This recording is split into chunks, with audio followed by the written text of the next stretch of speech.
On est des résistants. Du coup, là aussi, tu résistes. Je fais pas pan le fusil.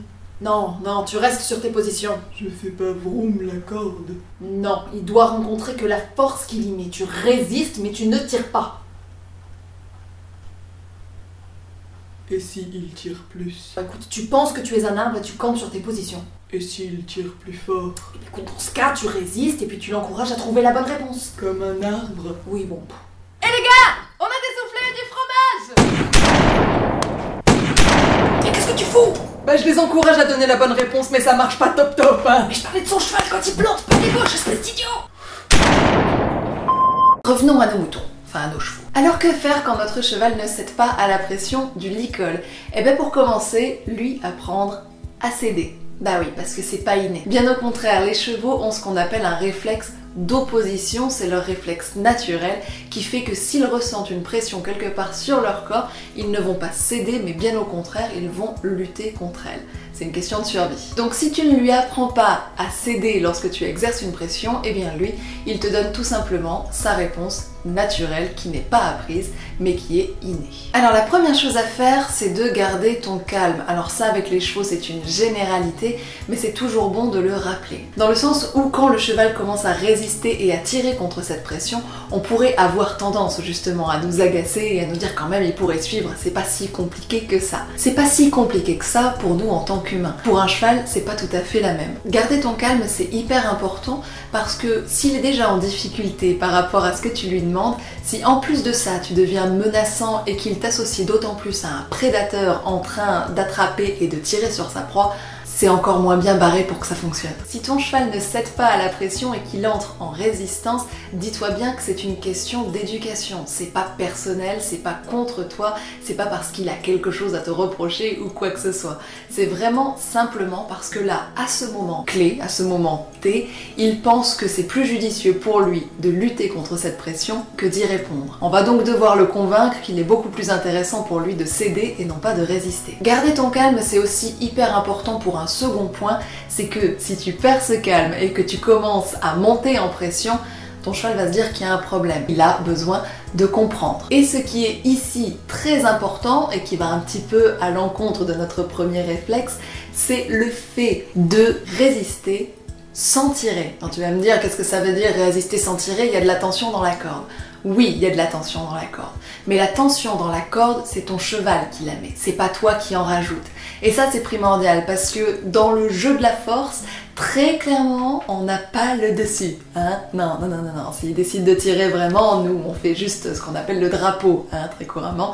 Donc, ça sert à rien d'essayer de tirer encore plus fort. Tout ce que ça fait, c'est créer plus de résistance et c'est pas ce qu'on cherche. Tu peux prendre l'image d'un arbre pour cela. Imagine qu'un cheval est attaché à un arbre et que ce cheval commence à tirer au renard. J'ai encore jamais vu un arbre se dire ok, ce petit gaillard là, il est en train de tirer en arrière, et ben moi je vais prendre ma branche et je vais tirer encore plus fort. Non, l'arbre il est tel qu'il est, il reste là où il est et d'une manière générale, il ne bronche pas. Et ben là l'idée c'est exactement la même. Imagine que tu es cet arbre quand ton cheval commence à tirer. Campe sur tes positions, en tout cas au maximum.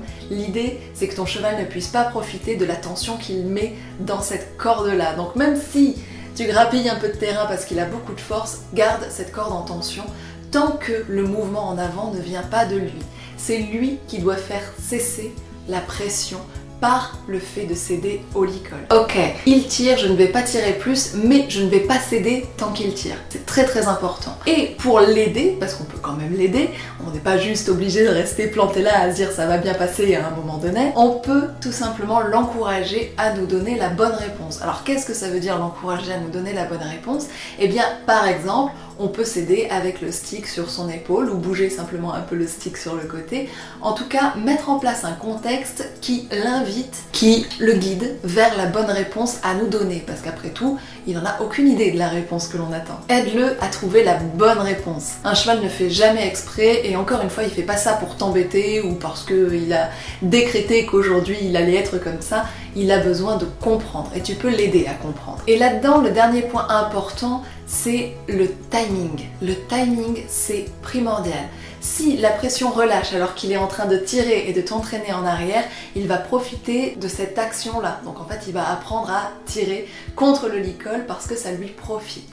En revanche, si la pression cesse dès lors qu'il fait un pas en avant, là c'est complètement différent puisqu'il profite du fait de céder au licol. Et c'est exactement ça qu'on recherche. On revient sur l'idée de ne pas tirer, parce que si toi t'es en train de tirer sur la corde et non pas seulement de résister, lorsque ton cheval va avancer, tu vas continuer de tirer. Et donc par conséquent, il ne va même pas profiter de ce mouvement en avant, donc il ne pourra pas savoir que c'est la bonne réponse et celle que tu attends. Le fait de résister comme un arbre fait que, lorsqu'il fait un pas en avant, d'elle-même, la longe se détend, puisque toi t'es pas en train de tirer de ton côté. Les chevaux, ils recherchent le confort, donc s'ils trouvent du confort en cédant à cette pression, eh bien il va apprendre à y céder de mieux en mieux, de plus en plus rapidement, et avec de moins en moins de pression nécessaire. C'est exactement ce que l'on cherche à obtenir. Donc ce timing, il est hyper important.